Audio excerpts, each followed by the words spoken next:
అన్ని దీర్ఘకాలిక వ్యాధులకు ఆయుర్వేద వైద్యం ఎంతగానో ఉపయోగపడుతుందని, అలాగే ప్రభుత్వం ఆయుర్వేద వైద్యశాల ద్వారా ఉచితంగా మందులతో పాటు వైద్యం అందించడం జరుగుతుందని ఆయుర్వేద వైద్యాధికారిని దివ్య తెలిపారు. మండల కేంద్రం కరప చంద్రన సమావేశ మందిరంలో 10వ జాతీయ ఆయుర్వేద దినోత్సవం పురస్కరించుకుని ఉచిత ప్రభుత్వ ఆరోగ్య వైద్య శిబిరాన్ని నిర్వహించిన డాక్టర్ దివ్య కేంద్ర ప్రభుత్వం ఆదేశానుసారం సెప్టెంబర్ 23వ తేదీ 10వ జాతీయ ఆయుర్వేద దినోత్సవాన్ని ఘనంగా నిర్వహించామని, అలాగే కరప కాజులూరు మండలాలకు చెందిన గ్రామ ప్రజలకు గురిజనాపల్లి గ్రామంలో ఆయుర్వేద వైద్యశాల ద్వారా ఉచితంగా మందులు వైద్య సదుపాయాలు అందించడం జరుగుతుందని, ఈ అవకాశం ప్రజలందరూ సద్వినియోగం చేసుకోవాలని అన్నారు.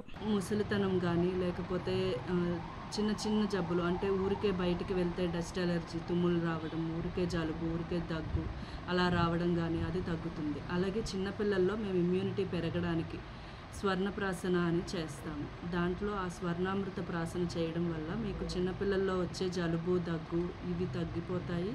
అట్లాగే వాళ్ళు ఇది పుట్టిన పిల్లల నుంచి 16 సంవత్సరాల వరకు చేయొచ్చు. వాళ్ళకి మెమరీ కానీ లేకపోతే జనరల్ అంటే మామూలు ఆరోగ్య సమస్యలకి కానీ వాళ్ళు దూరంగా ఉంటారు.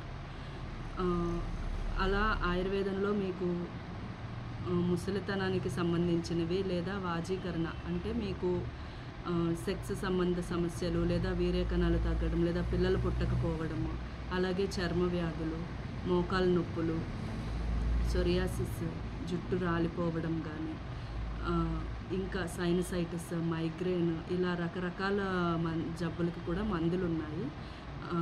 అట్లాగే దినచర్య, ఋతుచర్య.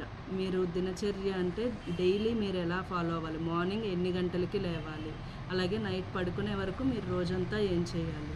ఋతుచర్య, ఈ ఋతువులో మనం ఏం తినాలి, ఏం తినకూడదు అది కూడాను ఆయుర్వేదంలో కూలంకషంగా చెప్పారు. మీరు ఎప్పుడైనా సరే ఆయుర్వేదం వైద్యం దగ్గరికి వెళ్ళినప్పుడు మీరు ఈ దినచర్య, ఋతుచర్య లేదా ఈ సీజన్లో మేము ఏం చేస్తే బాగుంటుంది అంటే వాళ్ళు మీకు అవగాహన కల్పిస్తారు. మీరు అది ఫాలో అయితే సరిపోతుంది. ఆయుర్వేదం అంటే మన జీవన విధానం అంతే. ఒక మందు వాడకపోయినా సరే మన జీవన విధానం వాడినా అది ఆయుర్వేదం వాడినట్లే అవుతుంది. అలాగే అందరికీ ఈ కరప, కాజులూరు 2 మండలాలకి గురిజనాపల్లిలో ప్రభుత్వ ఆయుర్వేద వైద్యశాల ఉంది. అక్కడ మేము ఆయుర్వేద మందులు ఉచితంగా ఇస్తాము. అలాగే యోగా, ప్రతిరోజు యోగా నేర్పిస్తాము ఉదయము ఫ్రీగానే, మీరు ఎటువంటి డబ్బులు కట్టక్కర్లేదు.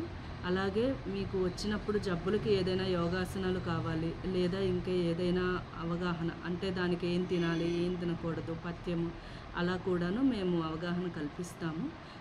ఇంకొకటి ఆయుర్వేదం మందులు వాడితే పథ్యం పాటించాలి అని చాలామందికి అపోహ ఉంది. కానీ ఆయుర్వేద మందుకి పథ్యం మేము చెప్పము. ఓన్లీ మీకు వచ్చిన వ్యాధికి మాత్రమే, మీకు ఆ వ్యాధికి ఏవి సరిపోవు మీ ఒంటికి అన్నది చూసి, మీ ప్రకృతిని, మీ ఆహారపు అలవాట్లని చూసి మేము మీకు ఏం తినాలి, ఏం తినకూడదు అన్నది అవగాహన కల్పిస్తాం.